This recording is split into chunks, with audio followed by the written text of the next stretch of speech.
BJP के बिहार प्रभारी भूपेंद्र यादव ने कहा है कि मांझी और पासवान में कोई झगड़ा नहीं है। हालांकि मांझी लगातार बयान दे रहे हैं रामविलास पासवान के खिलाफ।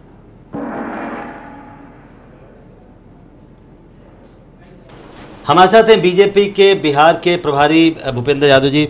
सर, ये बताइए कि नज़र आप लोगों पर है, एनडीए पर है सबकी, कि महागठबंधन ने तो सीटों का शेयरिंग कर लिया, आप लोग आखिर कब तक करेंगे उसको, कब तक ये फाइनल हो जाएगा आप लोगों का?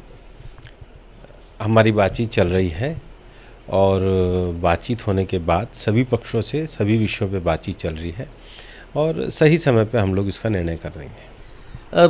कल हमने देखा कि आपके दो सहयोगियों के बीच में कुछ वाक, हम युद्ध बोलें या क्या बोलें, जीतनराम मांझी ने कुछ बातें कही पासवान जी को लेकर। इससे आप लोगों को कोई दिक्कत तो नहीं होगी आप लोग के सीट बंटवारे को लेकर? इससे ये अफेक्ट होगा आपके?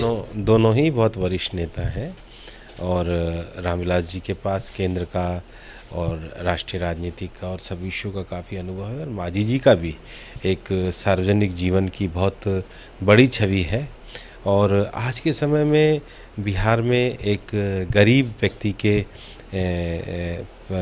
अविश्वास के रूप में उनकी छवि बनी है और सब चीज़ें ठीक ढंग से चल रही हैं, कोई ऐसी दिक्कत नहीं है। कुछ दिनों पहले महागठबंधन एक स्वाभिमान रैली की, उसमें लालू जी ने कहा कि मंडल राज 2 की बात कर रहे हैं। वो क्या कहेंगे आप, क्योंकि वो साफ साफ उन्होंने एक तरह से अपना जो फोकस है वो क्लियर कर दिया। देखिए, लालू जी से हमारा एक निवेदन है कि लालू जी अपनी पार्टी का एक वाइट पेपर इशू कर दें जिसमें मंडल राज 1 का हिसाब दे दें। वो ये बता दें कि सत्ता की कमान जो सामाजिक और आर्थिक रूप से पिछड़े वर्ग का न्याय करने के लिए सौंपी थी उसमें क्या न्याय हुआ। वो ये बता दें कि 25 साल के उनके शासनकाल में, और अगर कांग्रेस के शासनकाल को जोड़ ले तो ये जो 60 साल का शासन कांग्रेस, लालू जी और नीतीश जी ने मिलकर किया है, यहाँ पानी, सड़क, बिजली, चिकित्सा और स्वास्थ्य जैसी बुनियादी सुविधाएं पहुँची हैं। वो अपने 15 साल के राज का एक हिसाब दे दें कि कोई भी बिहार का एक सरकारी अस्पताल जो उन्होंने इस प्रकार से बनाया हो कि वो आदर्श अस्पताल बना हो। ये बातें करनी आसान है, लेकिन ज़मीनी धरातल पर गरीब के दर्द को दूर करना, इसका काम उन्होंने नहीं किया। तो आपको लगता है कि वो अब सीधा सीधा एक तरह से अब उन्होंने यदुवंशी की बात की, यादवों की बात की, क्या आपको लगता है कि अब जाति की ओर फिर दोबारा जा रहे हैं लालू प्रसाद जी?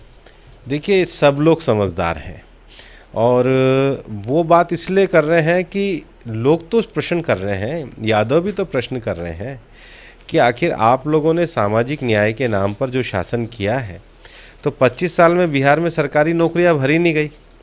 आज शिक्षकों की स्थिति भी देखें तो बिहार में 10% ही हैं। अगर 90% शिक्षक भरे जाते तो क्या जो ओबीसी वर्ग है उसको नौकरी नहीं मिलती? क्या बाकी लोगों को नौकरी नहीं मिलती? क्या बिहार के सब बच्चों को शिक्षा नहीं मिलती? आखिर इसका जिम्मेदार कौन है? इसके जिम्मेदार लालू जी और नीतीश जी का 25 साल का राज है। बहुत बहुत शुक्रिया। तो भूपेंद्र यादव जी का कहना है कि बीजेपी मंडल राज 1 का लालू प्रसाद यादव और नीतीश कुमार से भी हिसाब मांगेगी और उनका कहना है कि जल्द ही एनडीए में जो सीट बंटवारे की प्रक्रिया है वो जल्द ही पूरी कर ली जाएगी।